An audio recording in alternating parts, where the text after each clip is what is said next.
the explosive, unbeaten, and very dangerous cruiserweight contender Mairis Bredis will fight on the undercard of Tony Bellew's first defense of his WBC Cruiserweight World title against BJ Flores on October 15th at the Echo Arena in Liverpool, United Kingdom. For those of you who don't know who Bredis is, as I say, he's an undefeated cruiserweight contender. He has wins over people like Manuel Cha. More recently, a win over Ola Duradola, who was the guy that upset Dmitry Kudryashov not too long ago. Bredis is a serious puncher. He's a very good talent. He is Latvian. He's explosive. And he's also Tony Bellew's mandatory challenger. Now, I don't know what the hell happened to Gregory Drozd. I always forget how to pronounce this guy's name. Drozd. Is it Drozd or Drozd? I can't remember how to pronounce his name, but Drozd, anyway, was the WBC Cruiserweight champion in recess, which means that should he decide to come back, he would get an immediate crack at Tony Bellew's WBC Cruiserweight World title before anybody else. And shortly after Bellew beat Makabu for that WBC strap, Drozd came out in, or Drods, however you pronounce it, came out in the media and said that he's going to exercise that immediate contractual shot at Bellew's title. But seemingly it hasn't materialized. What's going on with Gregory Drozd? How come he hasn't managed to get his immediate shot at Tony Bellew? I watched a video on Boxing Beats and Rhymes channel a couple months ago, or a few weeks ago at least, where he was talking about the situation with Drozd, and he was, I don't know if he was speculating or if he has some type of information, but he was basically talking about the possibility that Drozd may have, he might have some sort of situation going on with drug testing. Let's just leave it there, because I've got no knowledge, and I'm certainly not saying that Beats was implicating Drozd or anything like that, but he raised an interesting point as to why has Drozd been out of the ring for so long? Does he have some type of promotional issue? How come he wasn't able to get this immediate shot at Tony Bellew? What's going on there? It all seems to be very, very quiet with regards to his team. I'd be interested to find out. If any of you have got any information about Gregory Drozd, then drop it in the comment section below. Leave links, etc., etc. Maybe he has promotional issues.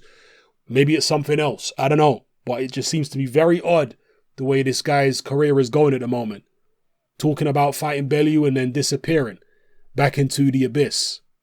Anyway, back onto Mairis Bredis. As I say, I'm very impressed with Bredis. Good puncher. Good solid skills. Relatively young at 31. And if Bellew is able to get past BJ Flores, as most people expect him to, Bellew against Mairis Bredis is a great fight. Somebody's getting knocked out in that fight, and most people would probably think that it's going to be Tony Bellew getting knocked out against Mairis Bredis. Whatever the case may be, I would love to see that fight. I think it would be a barn burner, and the cruiserweight division is just absolutely on fire. Any of you who are sleeping on the cruiserweight division, you need to slap yourself in the face with a wet fish and wake up, because there are so many great fights at cruiserweight. We've already got Glavatsky against Usyk coming up. That's going to be a terrific fight. Glavatsky himself was involved in an absolute war against Marco Huck.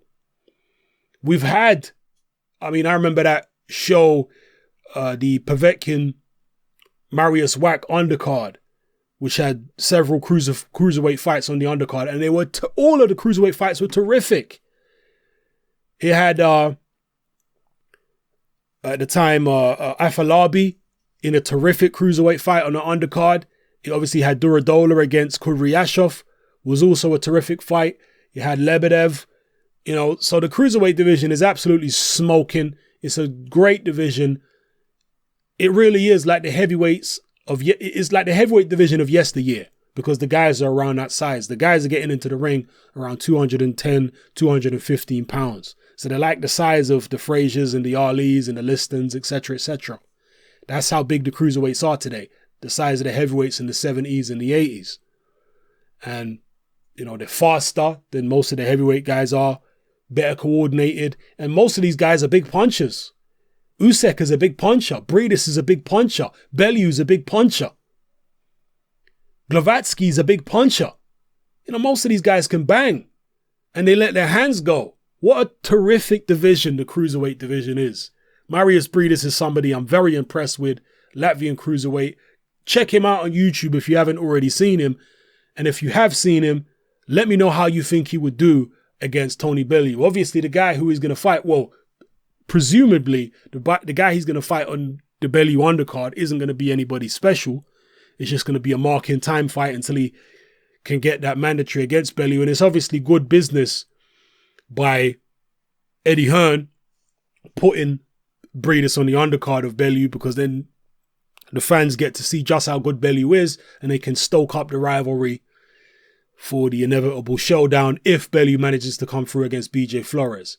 So drop your comments in the comment section below, people. Let me know how you feel about Mairis Bredis as a fighter, how you think he would do against Tony Bellew and the rest of the cruiserweights in the division at the moment. Great, great division. Let me know how you feel. It's your boy Hatman, I'm out.